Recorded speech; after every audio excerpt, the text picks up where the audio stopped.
When Wendy grew up. I hope you want to know what became of the other boys. They were waiting below to give Wendy time to explain about them, and when they had counted 500 they went up. They went up by the stair, because they thought this would make a better impression. They stood in a row in front of Mrs. Darling, with their hats off, and wishing they were not wearing their pirate clothes. They said nothing, but their eyes asked her to have them. They ought to have looked at Mr. Darling also, but they forgot about him. Of course Mrs. Darling said at once that she would have them, but Mr. Darling was curiously depressed, and they saw that he considered 6 a rather large number. I must say, he said to Wendy, that you don't do things by halves, a grudging remark which the twins thought was pointed at them. The first twin was the proud one, and he asked, flushing, "Do you think we should be too much of a handful, sir? Because, if so, we can go away." "Father!" Wendy cried, shocked, but still the cloud was on him. He knew he was behaving unworthily, but he could not help it. "We could lie doubled up," said Nibs. "I always cut their hair myself," said Wendy. "George!" Mrs. Darling exclaimed, pained to see her dear one showing himself in such an unfavorable light. Then he burst into tears, and the truth came out. He was as glad to have them as she was, he said, but he thought they should have asked his consent as well as hers, instead of treating him as a cipher in his own house. "I don't think he is a cipher," Toodles cried instantly. "Do you think he is a cipher, Curly?"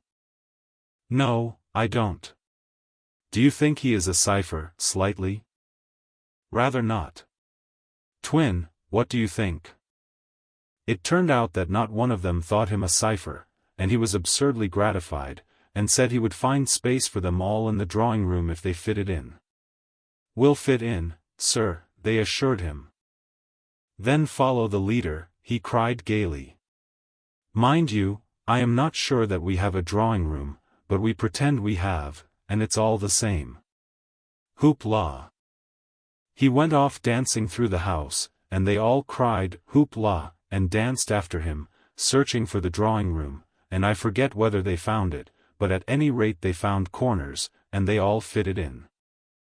As for Peter, he saw Wendy once again before he flew away. He did not exactly come to the window, but he brushed against it in passing so that she could open it if she liked and call to him. That is what she did. "Hello, Wendy, goodbye," he said. "Oh dear, are you going away?" "Yes." "You don't feel, Peter," she said falteringly, "that you would like to say anything to my parents about a very sweet subject?" "No." "About me, Peter?" "No." Mrs. Darling came to the window, for at present she was keeping a sharp eye on Wendy. She told Peter that she had adopted all the other boys, and would like to adopt him also. "Would you send me to school?" he inquired craftily. "Yes." "And then to an office?" "I suppose so." "Soon I would be a man?" "Very soon." "I don't want to go to school and learn solemn things," he told her passionately. "I don't want to be a man. Oh, Wendy's mother, if I was to wake up and feel there was a beard." "Peter," said Wendy the comforter, "should love you in a beard," and Mrs. Darling stretched out her arms to him, but he repulsed her. "Keep back, lady, no one is going to catch me and make me a man." "But where are you going to live?" "With Tink in the house we built for Wendy. The fairies are to put it high up among the tree tops where they sleep at nights." "How lovely," cried Wendy so longingly that Mrs. Darling tightened her grip. "I thought all the fairies were dead," Mrs. Darling said.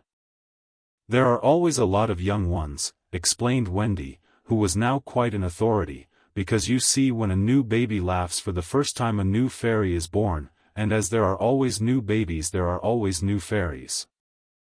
They live in nests on the tops of trees, and the mauve ones are boys and the white ones are girls, and the blue ones are just little sillies who are not sure what they are." "I shall have such fun," said Peter, with eye on Wendy. "It will be rather lonely in the evening," she said, sitting by the fire. "I shall have Tink." "Tink can't go a 20th part of the way round," she reminded him a little tartly. "Sneaky telltale," Tink called out from somewhere round the corner. "It doesn't matter," Peter said. "Oh Peter, you know it matters." "Well, then, come with me to the little house." "May I, Mummy?" "Certainly not. I have got you home again, and I mean to keep you. But he does so need a mother." "So do you, my love." "Oh, all right," Peter said, as if he had asked her from politeness merely, but Mrs. Darling saw his mouth twitch, and she made this handsome offer, to let Wendy go to him for a week every year to do his spring cleaning. Wendy would have preferred a more permanent arrangement, and it seemed to her that spring would be long in coming, but this promise sent Peter away quite gay again. He had no sense of time, and was so full of adventures that all I have told you about him is only a halfpenny worth of them. I suppose it was because Wendy knew this that her last words to him were these rather plaintive ones. "You won't forget me, Peter, will you, before spring cleaning time comes?" Of course Peter promised, and then he flew away. He took Mrs. Darling's kiss with him. The kiss that had been for no one else, Peter took quite easily. Funny. But she seemed satisfied. Of course all the boys went to school, and most of them got into Class 3, but Slightly was put first into Class 4 and then into Class V. Class 1 is the top class. Before they had attended school a week they saw what goats they had been not to remain on the island, but it was too late now, and soon they settled down to being as ordinary as you or me or Jenkins Minor. It is sad to have to say that the power to fly gradually left them. At first Nana tied their feet to the bedposts so that they should not fly away in the night, and one of their diversions by day was to pretend to fall off buses, but by and by they ceased to tug at their bonds in bed, and found that they hurt themselves when they let go of the bus. In time they could not even fly after their hats. Want of practice, they called it, but what it really meant was that they no longer believed. Michael believed longer than the other boys, though they jeered at him, so he was with Wendy when Peter came for her at the end of the first year. She flew away with Peter in the frock she had woven from leaves and berries in the Neverland, and her one fear was that he might notice how short it had become, but he never noticed, he had so much to say about himself. She had looked forward to thrilling talks with him about old times, but new adventures had crowded the old ones from his mind. "Who is Captain Hook?" he asked with interest when she spoke of the arch-enemy. "Don't you remember," she asked, amazed, "how you killed him and saved all our lives?" "I forget them after I kill them," he replied carelessly.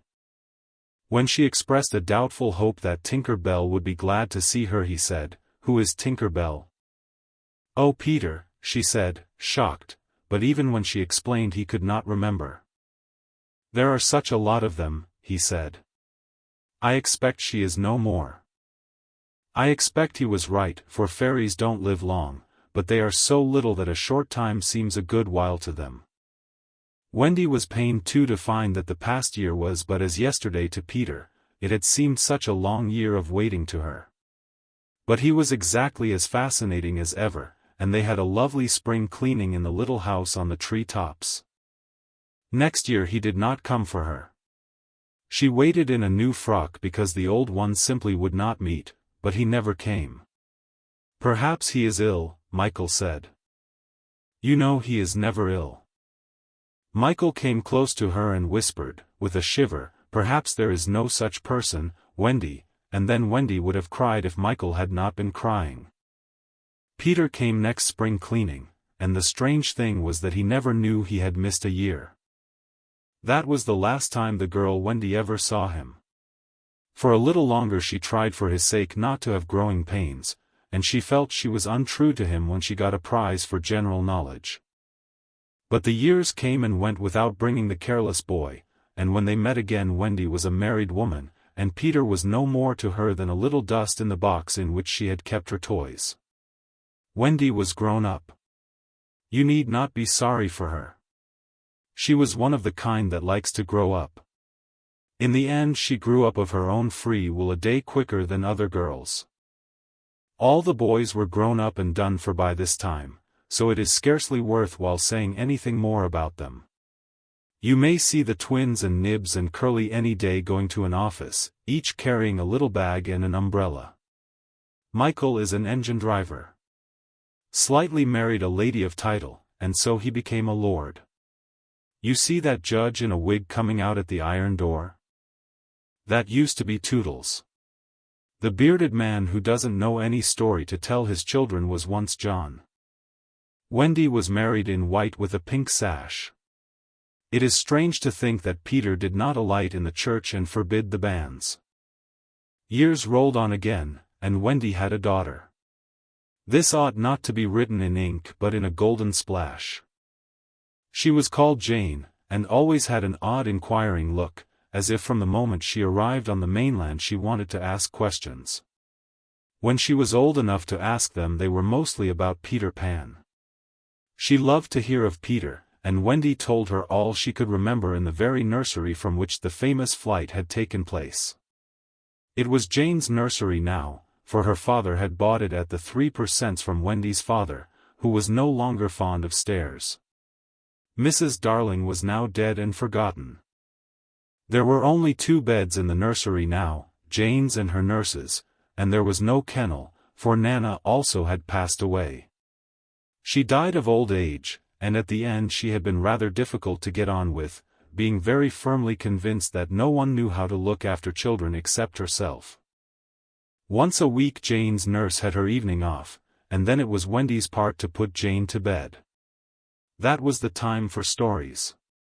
It was Jane's invention to raise the sheet over her mother's head and her own, thus making a tent, and in the awful darkness to whisper. "What do we see now?" "I don't think I see anything tonight," says Wendy, with a feeling that if Nana were here she would object to further conversation. "Yes, you do," says Jane, "you see when you were a little girl." "That is a long time ago, sweetheart," says Wendy. "Ah me, how time flies." "Does it fly," asks the artful child, "the way you flew when you were a little girl?" "The way I flew? Do you know, Jane, I sometimes wonder whether I ever did really fly." "Yes, you did. The dear old days when I could fly." "Why can't you fly now, mother?" "Because I am grown up, dearest. When people grow up they forget the way." "Why do they forget the way?" "Because they are no longer gay and innocent and heartless. It is only the gay and innocent and heartless who can fly." "What is gay and innocent and heartless?" "I do wish I were gay and innocent and heartless." Or perhaps Wendy admits she does see something. "I do believe," she says, "that it is this nursery." "I do believe it is," says Jane. "Go on." They are now embarked on the great adventure of the night when Peter flew in looking for his shadow.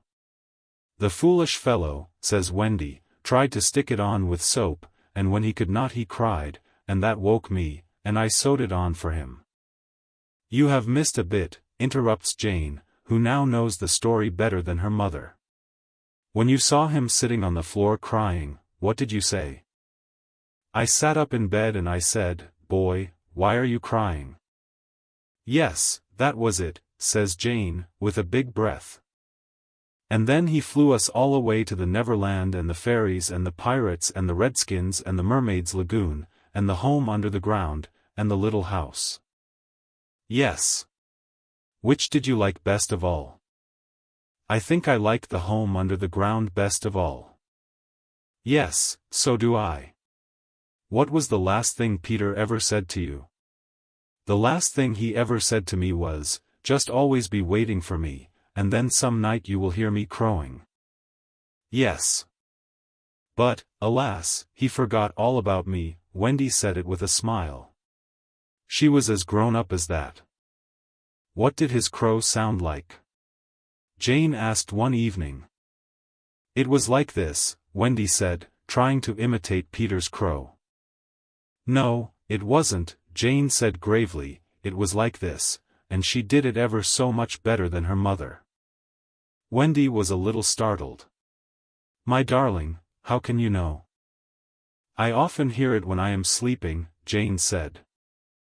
Ah yes, many girls hear it when they are sleeping, but I was the only one who heard it awake. Lucky you, said Jane. And then one night came the tragedy. It was the spring of the year, and the story had been told for the night, and Jane was now asleep in her bed. Wendy was sitting on the floor, very close to the fire, so as to see to darn, for there was no other light in the nursery, and while she sat darning she heard a crow. Then the window blew open as of old, and Peter dropped in on the floor. He was exactly the same as ever, and Wendy saw at once that he still had all his first teeth. He was a little boy, and she was grown up. She huddled by the fire not daring to move, helpless and guilty, a big woman. "Hello, Wendy," he said, not noticing any difference, for he was thinking chiefly of himself, and in the dim light her white dress might have been the nightgown in which he had seen her first.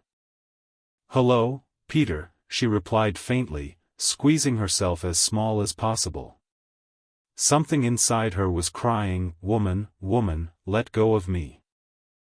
"Hello, where is John?" he asked, suddenly missing the third bed. "John is not here now," she gasped.